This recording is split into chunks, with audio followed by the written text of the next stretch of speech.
Hey brother, welcome back. Thanks for watching.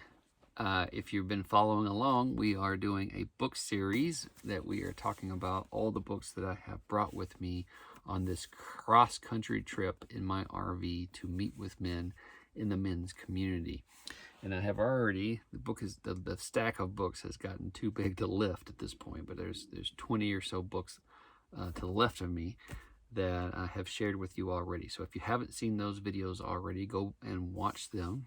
I describe each book individually, tell you why I think it's important to read and what you'll get out of it and how it has transformed my life personally. So in this video, I want to talk to you about a couple of books that I read a long time ago, but they are still relevant today.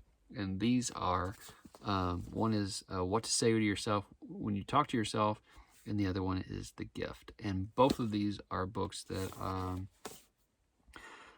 are really good about helping you to reprogram the stories that you tell yourself, the way that you talk to yourself. If you've ever said, "I'm so stupid," or "I can never remember people's names," or you know, I always, or "I never," or whatever you tell yourself, this book in particular will help you with that, because it's one of those books that helps you realize that that our thoughts and our beliefs and how we talk to ourselves is getting in our way and keeping us from achieving the things that we want to achieve. And that's true of all these books that I have shared with you so far.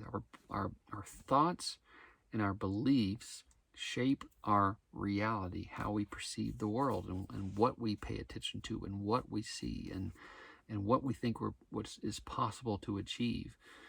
And so these books, these two books are good. These are good books to read as well.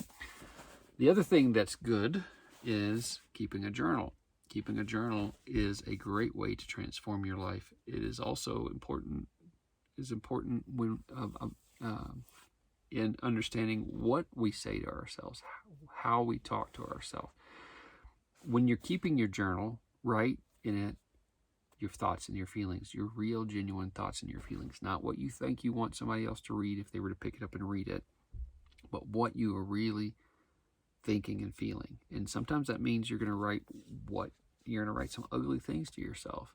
You're going to write some things that may not be comfortable for people to read, but that's okay, because the more that you do that, the more you'll begin to really get to the core of what you think and what you believe. You'll be able to see the patterns established in your thinking. You'll be able to connect the dots on some of your thoughts. Ooh, that's nice. And you'll be able to really get clarity of yourself, which is essential for making any sort of change in our life. Our thinking drives everything, and clarity makes our decisions so much easier when it's time to make those decisions. So if any of this that I have talked about is interesting to you, and you want to move past your self-limiting beliefs, and you would like to talk about what you feel like you're lacking in your life, or you would like to talk about moving past those and achieving what you want to have in your life, contact me at happymancoaching.com. Let's have a conversation. Let's talk about what it is that's getting in your way. What conversations are going on in your head? What do you say to yourself? How do you talk to yourself? Would you let another person talk to you that way? And if so, or if not, if not, why do you talk to yourself that way? Let's talk about that. Let's dive in and get down to it and unpack some of that stuff. All right. I love you, brother. Talk to you later. Bye.